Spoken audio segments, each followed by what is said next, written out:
This story is from a Reddit user LiveSignal2662, Sister's Voice. This happened about maybe 6 years ago, but to this day it still freaks me out. Back then, I was living on my own, with a few friends in an apartment, but every so often I would go back to my mom's and just stay the night if I was too lazy to drive home. We had a few weird experiences before this, but nothing too scary. I think the scariest was my sister had taken a selfie of herself in the mirror, and in the background, you could see a figure of a woman in the background. If I find the picture, I could post it for context. But other than that, we are all kind of used to weird paranormal stuff. My whole family is a firm believer in it. But then there was this that had happened. I had stayed at my mom's, fell asleep on the couch, and woke up pretty early to my sister going to school and my mom going to work. Since it was pretty early and everyone was leaving, I moved to my mom's room to sleep a little longer before I left. Our family dog joined me and I slept a little while longer. When I woke up, I sat in bed on my phone and had the TV on. I was pretty lazy, so I sat in there until maybe 10:30, 11 a.m., and that's when I heard it. My mom's room was on the second level, but it was only about 10 stairs up from the kitchen and dining room. From the kitchen, I could hear my mom yelling my name. I sat there for a second thinking I was hearing things, until I heard it 3 more times, and at this point my dog even perked up like he had heard it. Sat there, and then ran out of the room to investigate. I was creeped out because I hadn't heard anyone come home or anyone walking around. I got up, looked from the top of the stairs, didn't see anyone, and called out for my mom. When she didn't answer, I went back into her room and called her and asked if she stopped by for lunch and was trying to say hi. She said no and asked why. I told her and she was creeped out but told me I should be fine. This continued to happen for about 4 years of them living in the house. I moved back in this time, and my sister went off to college out of state. I would go out to the garage late at night to smoke weed, and when I'd sit there, I could hear my sister's voice yelling, "Mom," over and over again. And then it would stop. I would get freaked out and go back down to my room and never hear it down there. I chalked it up to maybe me being high and paranoid, but still told my mom. That's when she told me she would hear the same thing when she would go out to the garage to smoke her cigarettes. She didn't want to tell me at first because she thought she was hearing things, until I told her I heard the same thing. The scariest part to me is it would be in their exact voices. We have all moved out of that house since and it hasn't happened, but I want to know what paranormal thing was in that house. This story is from an unknown Reddit user. Someone tried to break into my house and find me. This story happened 3 years ago, around the time that COVID started, so it was a while back, but still worthy of a post. It was early 2020, and I had just gotten a new job in a small town near my area. While looking for a place to live, my sister offered to rent her house to me. She had bought the house 2 years prior, but she and her husband didn't take to it, and their commute to work was long, so they moved out, and the house was uninhabited. Luckily for me, it was pretty close to my workplace, around a 40-minute drive, and my sister pretty much rented it for free to me. I just paid for the water and electricity and looked after the house. I was living there for a solid 2 or 3 months and had already gotten used to it. One night after coming back from work and parking my car, as I walked towards my door, I noticed something odd. There was a cigarette butt on the curb to my house. I leaned down and picked it up thinking that it might have been mine since I'm a smoker. But after looking at the brand name, I realized that it wasn't mine and threw it away. I didn't think much of it and just shrugged it off as some asshole throwing it at my curb. I went on with my night and nothing unusual happened. 2 days later, I was once again walking to my house when I spotted a few more cigarette butts, this time near my porch. Needless to say, I was pissed off and thought that someone sat on my porch and smoked. But since I didn't know who it was, there was nothing I could do about it. I noticed that they were put out pretty recently. So whoever it was probably walked off as I was approaching. That night I was watching a movie on my laptop, and it was pretty late, past 1 a.m. So I was surprised when I heard a car passing by. It was a suburban neighborhood, and it was COVID.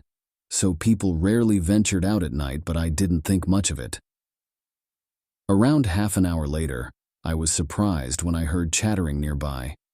I listened intently, but I couldn't hear what they were talking about, as their voice seemed almost muffled and quiet. By this point, I was getting a bit unnerved, so I stopped the movie and quietly got off my sofa and walked to the front door to make sure that it was locked. As I was approaching the door, I froze mid-step as I heard the two approaching my porch and reducing their talking to a whisper. I realized right away that whoever this was wanted to break in. I leaned against my front door and waited, expecting a loud bang against the door or the doorknob being shaken, but it was oddly quiet. I decided to walk over to my window to see if they had walked away or changed their mind. My windows have bars from the inside out that you have to unlock so that you can move the curtains or look out the window comfortably. I slowly unlocked the bar mechanism and lifted it. I moved the curtains and was taken aback. Leaning up against my window was a man. He was as startled as I was because he stuttered over his steps as he jumped back. He tightened his hoodie to cover his face, so all I could see was his big blue eyes looking at me. His friend realized what was going on and right away started to kick the door in. He kicked it a solid 4 or 5 times, but the door wouldn't budge. All the while I was staring at them, frozen in fear and trying to comprehend the situation. I snapped out of it and slammed the bars over my window, locking them and running upstairs to the storage room where I pushed a table up to the door and called the cops. As I listened and expected the two to come inside any minute, I heard a loud crash and the bars from the windows being shaken aggressively. When they realized that they couldn't get in, one of them let out a long, angry scream that probably woke up half the neighborhood. By the time the cops came, they were long gone. The police couldn't find out who it was, but were more active in the neighborhood in the following weeks. Regardless, I wasn't too keen on staying there, so shortly after I moved out. My sister sold the house a few months later, and as far as I know, nothing similar ever happened since. I honestly don't know what they wanted or why they were so determined to get in, but whoever it was, let's not meet again. This story is from an unknown Reddit user. I grew up in a small Southern California town, known for its orange groves from days gone by. All those groves have been replaced by housing developments and shopping centers now, but there were still quite a few around when I was growing up in the 90s. My friend Johnny and I used to get into all kinds of trouble back then. We were just general miscreants. But there was one time I truly believe we almost became victims of a child predator. If anyone reading this also grew up in the 90s, you know that it was a different era. We'd be out at all times of the day, and our parents would have no idea where we were. There were lots of kidnappings back then. I can remember multiple times that I was offered candy or asked by some creep to help him find his cat. I always said I'd go check with my mom, and by the time she'd get outside ready to whoop some ass, he'd be gone. So anyway, Johnny and I were up to no good one day after school. We were traipsing around this orange grove that bordered his street. We started pulling these little metal dam things off the irrigation channels and tossing them wantonly. All of a sudden, we heard a sharp whistle and both looked up to see this man about 25 feet away from us, wagging his finger and going, But his reaction was not at all proportional to the property damage we were causing. He didn't own or work in the grove because instead of screaming at us to stop, he had a grin from ear to ear. I can still see his face in my mind all these years later, and it gives me chills. Johnny and I stood there for a second watching this guy. Then we looked at each other, and Johnny looked back toward the guy and shouted, "Run!" I look over, and the guy is in an all-out sprint toward us. Despite the physical exertion he was putting into his sprint, the grin was still there. Johnny and I ran harder and faster than we ever had before. We made it out of the grove and back to his house before noticing the guy wasn't behind us anymore. We quickly forgot about it because Johnny's family had just gotten a Nintendo 64, and we started playing Mario. I can't remember if it was the next day or week, but sometime after this happened, we were with his mom getting donuts, and we saw a wanted poster with a sketch of a man who looked similar to the guy who chased us. He was wanted for trying to kidnap a boy outside of a school. Johnny and I looked at each other and seemingly telepathically agreed to never say a word. I don't know why we never spoke up. Maybe because we were at that age where we'd be relentlessly bullied by homophobes, because of the mere possibility that we could have been raped. But we never did speak of it again. As I'm typing this, I'm considering reaching out to him to see if he remembers and if it aligns with my memory of the incident. There were so many different things that happened in my childhood in the 90s that could have easily ended with me dead. Somehow, I'm still here and I have my own family now. I trust no one because of incidents like that. I always have my head on a swivel. Dude who may have been a child rapist that chased me and Johnny in that orange grove that day. Let's not meet. This story is from Reddit user Lady Ophi. It happened back in June 2018. I was walking in the woods near my campus, which is something I don't do often, but I needed fresh air, and the weather was particularly fine that day, so the fancy took me to go on for a stroll there. I was walking for a good 20 minutes when I heard a drumming sound in the distance. Naturally curious and a bit reckless, I went in the direction of that sound, and it appeared to me that this drumming was the sound of actual drums, a piece of some oriental music. The music eventually led me to a clearing where I saw its source. It came from a pocket speaker, probably linked to a phone, beside which there was a lady, dancing right in the middle of the woods. Yeah, that's already a bit weird.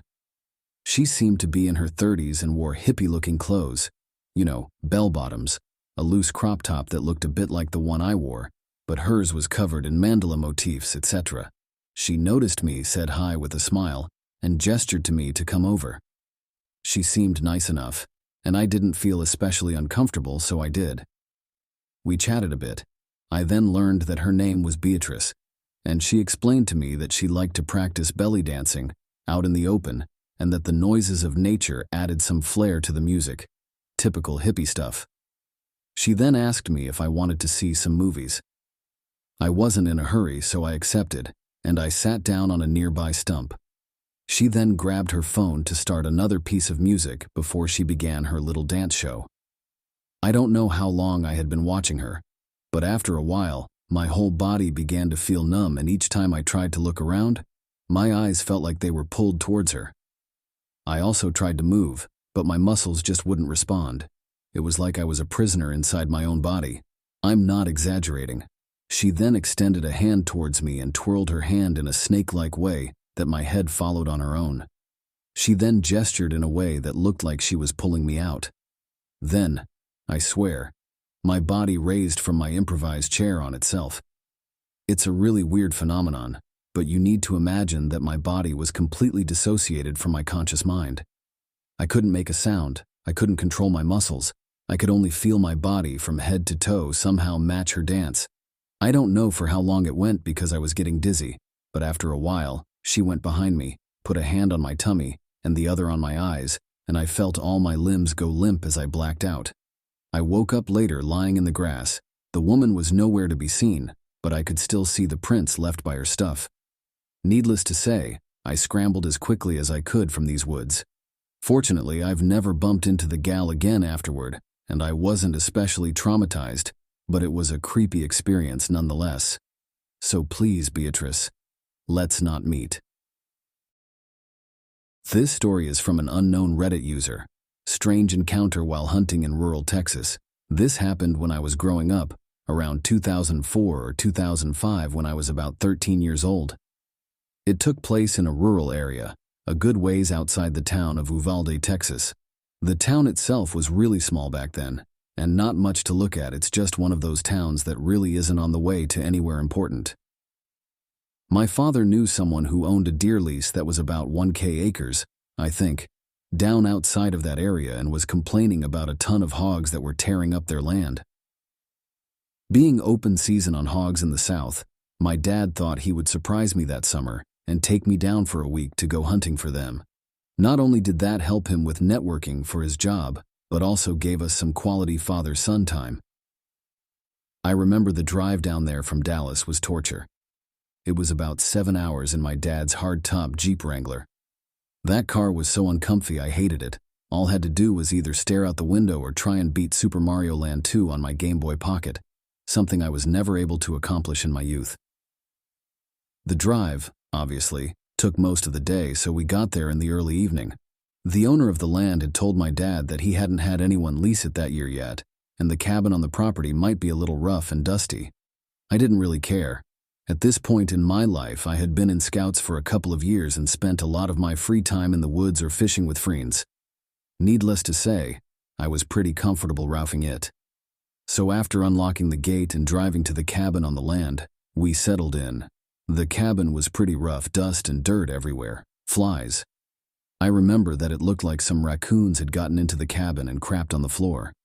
After cleaning up a bit and getting the sleeping bags out, then setting up the cots, we decided to sleep. Something about that night was weird.